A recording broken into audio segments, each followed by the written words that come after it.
Subscribe करें science with VS channel को और बेल आइकन को दबाएं ताकि आपको मिलते रहें साइंस और मैथ्स के सुपर वीडियोस। चलिए अब देखते हैं हमारा क्वेश्चन नंबर 10 क्या कहता है। A tent is in the shape of a right circular cylinder up to a height of 3 metre and conical above it. ठीक है, देखिए the length the total height of the tent is 13.5 metre and the radius of its base is 14 metre. Find the cost of cloth required. Sir देखिए बहुत अच्छा, cost of cloth required to make a tent आपको बोला गया है। Tent कैसा है एक बार देख लीजिए, एक झलक देख लीजिए। सर थोड़ा सा उल्टा सीधा बना है, क्यों सर क्यों बना है? क्योंकि आपको देख के लग रहा होगा कि सर बोल रहा है पूरे का हाइट कितना है, पूरे का हाइट, पूरे टेंट का जो हाइट है ना वो मतलब टेंट इस तरह का बना है, ये आपको पता लग गया होगा देख के। देखिए कैसा नीचे से सिलेंड्रिकल है, ऊपर में क्या है कॉनिकल जाके खत्म हो जा रहा है वो। ठीक है, हाँ ठीक है, समझ में आया, बिल्कुल आ रहा होगा। अब बोल रहा है पूरे का जो हाइट है ना वो 13.5 मीटर आपको दिया है, लेकिन जो बेस है, जो बेस वाला कोन सॉरी सिलेंड्रिकल टेंट है, टेंट का जो बेस है जो कि सिलेंड्रिकल है वो सिर्फ और सिर्फ 3 मीटर का है। ठीक है, तो 13 का अगर पूरा है तो 3 का नीचे वाला है, तो ऊपर वाला 10 का 10.5 का वो जो मैंने ऑलरेडी लिख दिया है, क्योंकि पूरा 13 का है, नीचे का 3 का है, तो ऊपर का 10.5 13.5 है सॉरी। ठीक है, समझ में आया। तो ये वाला ज्यादा बड़ा होता है, ये वाला छोटा होता है, तो मैंने बना दिया बस। सर कितनी बार मिटाता, तो ये देखिए, और बेस आपको दिया है 14। अगर नीचे वाले का बेस दिया है 14 और ऊपर वाले की बात नहीं की गई है तो ऊपर वाले का भी बेस 14 ही होगा। इसका भी बेस क्या हो जाएगा, कोन का भी बेस 14 हो जाएगा। तो सिंपल सरल आसान शब्दों में अगर आपको पूछा जाए कि ये क्वेश्चन कैसे बनेगा, तो आप बोलिएगा सर कि इसका CSA निकालिए, इसका CSA निकालिए, दोनों को जोड़ दीजिए, दोनों को इंटू किससे कर दीजिए, प्राइस अमाउंट से इंटू कर। क्योंकि हमसे क्या पूछा है ना कि कितना कॉस्ट लग रहा है, हमसे ये नहीं पूछा कि एरिया कितना है, कपड़ा कितना लग रहा है, ये सब नहीं पूछ रहा है इस बार। ठीक है, तो चलिए सॉल्यूशन पे आते हैं। सिंपली अगर आप देखें इस फॉर्मूला, अच्छा एक छोटा सा चीज देख लेते हैं हम लोग, छोटी सी चीज यहाँ पे देख लेते हैं। सर 2 का वैल्यू आपको पता है, ये सर 2 होता है। ठीक है सर, पाई का वैल्यू पता है, बिल्कुल सर पाई का 22/7, क्योंकि कुछ दिया भी है सर 22/7 हमको लेने। और सर CBSE 2005 का क्वेश्चन है, तो बहुत अच्छा क्वेश्चन होने वाला है। ठीक है, तो सॉल्व करते हैं, मतलब आसान ही है और क्या ही होगा इसमें। अब देखिए हाइट आपको दिया गया, बिल्कुल सर बिल्कुल हाइट दिया है। सिलेंड्रिकल हाइट आपको कितना दिया है, 3 दिया है सर, 3 पुट कर दीजिए। कोई आपत्ति सर इसमें? नहीं सर, आपत्ति होनी नहीं चाहिए सर, बिल्कुल नहीं। अब देखिए CSA ऑफ कोन में देखिए पाई का वैल्यू पता है, आर का वैल्यू पता है, एल का वैल्यू क्या है सर, एल सर ये है सर हमारा, अगर हम यहां से इसको डिवाइड करते हैं, सॉरी डिवाइड नहीं, हाइट अगर यहां से निकालते हैं और यहाँ पे हमारा जो रेडियस है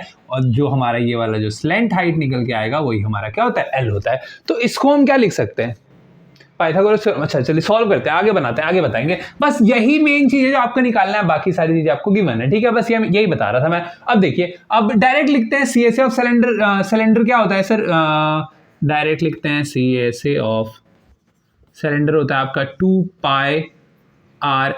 ठीक है, तो 2 का वैल्यू तो आपको सर 2 पता ही है कि 2 का वैल्यू सर 2 होता है, रहने दीजिए सर। अब पाई का वैल्यू क्या होता है, पाई का वैल्यू होता है 22/7। आर क्या दिया है, रेडियस क्या दिया है, मैंने गिवन इसीलिए नहीं लिखा ना क्योंकि मैंने फिगर में सब कुछ लिख दिया। ठीक है, आप गिवन डाल के फिगर बना दीजिए, वो भी ज्यादा बेटर रहेगा आपके लिए, है ना। हाँ, आपका रेडियस कितना है सर, रेडियस है आपका 14। ठीक है, इंटू H कितना है सर, H आपका क्या निकाल रहे हैं आप, सिलेंडर का निकाल रहे हैं, तो H आपका 3 है। समझ में आया इसको, ये किसको समझ में आया, सबको आ रहा होगा समझ में। और क्या ही है इसमें, अब इसको आप सॉल्व कर दीजिए। यहाँ पे सर 2 बार में कट जाएगा, आपका आंसर यहाँ पे निकल के आ जाएगा 264 मीटर स्क्वायर निकल के यहाँ पे आ जाएगा। ठीक है, अब देखिए आपको करना क्या, मैंने अभी आपको बताया कि सर नीचे वाले का निकालिए, ऊपर वाले का निकालिए, ऐड कर दीजिए, मल्टीप्लाई कर दीजिए, कोस्ट से आपका निकल जाएगा। तो अब अगर हमको CSA ऑफ ये ऊपर वाले कोन का अगर आपको निकालना है तो उसके लिए आपको पाई तो है, एल है, आर है, एल चाहिए। एल निकालने के लिए क्या देखना पड़ेगा कि हमारा हाइट है, हाइट ऑफ कोन कितना दिया है, हाइट ऑफ कोन आपको दिया है 10.5। ठीक है, रेडियस ऑफ कोन कितना दिया है सर, सेम रेडियस है 14 दिया है सर, बिल्कुल सर। कोई दिक्कत है इसमें? पाइथागोरस थ्योरम लगाएंगे ये वाला कोन में अगर हम लगाएंगे, क्योंकि देखिए यहाँ पे 90 डिग्री बना रहा है, इसीलिए बस पता ही है आप लोगों को। तो L का square is equal to R का स्क्वायर प्लस H का स्क्वायर हो जाएगा। ठीक है, तो सर 14 है आपका और यहाँ पे है आपका 10.5 का होल स्क्वायर। ठीक है, बिल्कुल सर, क्या ही है सर, क्या ही है सर। ये अगर कैलकुलेशन में थोड़ा दिक्कत हो रहा होगा ना तो आप लोग देख लीजिएगा। ठीक है, 196 प्लस 110.25। ठीक है, मतलब आप लोग देख लीजिएगा, आप लोग ज्यादा समझदार हैं, मेरे से ज्यादा अच्छा मैथ्स बनाते हैं, आपके पास कैलकुलेटर भी है, आंसर चेक करने के लिए तो आप कैलकुलेटर भी यूज कर सकते हैं। यहाँ के लिए एग्जाम में लेके नहीं बैठ जाना सर, कैलकुलेटर है अपने पास, नहीं सर वो नहीं बोल रहा मैं। अब इसको सॉल्व कर दीजिए, आपका आ जाएगा 17.5 मीटर। ठीक है, समझ में आया, ये हमारा L निकल के आ गया सर। स्क्वायर में क्यों नहीं आया, स्क्वायर में क्यों नहीं आया, क्योंकि एडिशन ऑफ 2 वैल्यूज हो रहा था, है ना, मल्टीप्लीकेशन होता तो स्क्वायर में आता। चलिए आगे बढ़ते हैं सर। अब देखिए अब आपका एल आ चुका है, तो एल अगर आप इसमें पुट करते हैं तो आपका आंसर भी तो आ सकता है, बिल्कुल आ सकता है, चेक कर लीजिए आंसर आ जाएगा। यहाँ पे देखिए यहीं पे पुट करते हैं, पाई का वैल्यू क्या है सर 22/7 है, आर का वैल्यू कितना दिया, आर का वैल्यू आपको 14 था शायद, है ना, और एल आपका कितना आया, एल आया आपको 17.5। ठीक है, इसको अगर आप सॉल्व करते हैं तो आपका आंसर आ जाएगा। इसको सॉल्व करके आपका आंसर आएगा 770 मीटर स्क्वायर।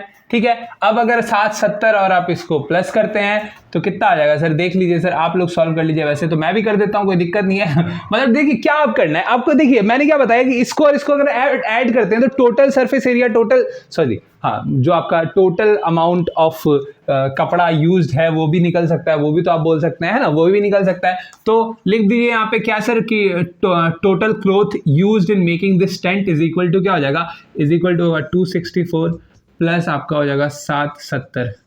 ठीक है, हाँ, या total area of cloth used भी बोल सकते हैं आप लोग, क्योंकि क्लॉथ यूज्ड तो ज़्यादा हो जाएगा, है ना। हाँ, तो इसको आप प्लस कर दीजिए, इसका आंसर आ जाएगा सर आपका 1034 मीटर स्क्वायर। ठीक है, ये आपका क्या आ गया सर, टोटल कपड़ा यूज्ड आ चुका है। तो अगर आप इस टोटल कपड़े यूज्ड को, ये देखिए, ये 1 मीटर अगर आप कपड़ा लेते हैं ना तो आपको 80 रुपये पड़ जाता है। ठीक है सर, अगर आपने 1000 मीटर कपड़ा लिया है तो कितना हो जाएगा सर, तो 80 रुपये पड़ जा रहा था, तो मल्टीप्लाई कर दीजिए दोनों को तो आपका आंसर आ जाएगा। ठीक है, तो कर ही देते हैं सर, कर ही देते हैं मल्टीप्लाई। तो कोस्ट जो आपका लग रहा है वो कितना हो जाएगा, वो हो जाएगा आपका क्या लिख सकते हैं यहाँ पे, the cost of cloth required to make the tent is equal to आपका हो जाएगा 1034 इंटू 80, जो कि आपका रुपीज हो जाएगा 82720 आपका निकल के आ जाएगा। तो ये था हमारा क्वेश्चन नंबर 10। चलिए बढ़ते हैं आगे।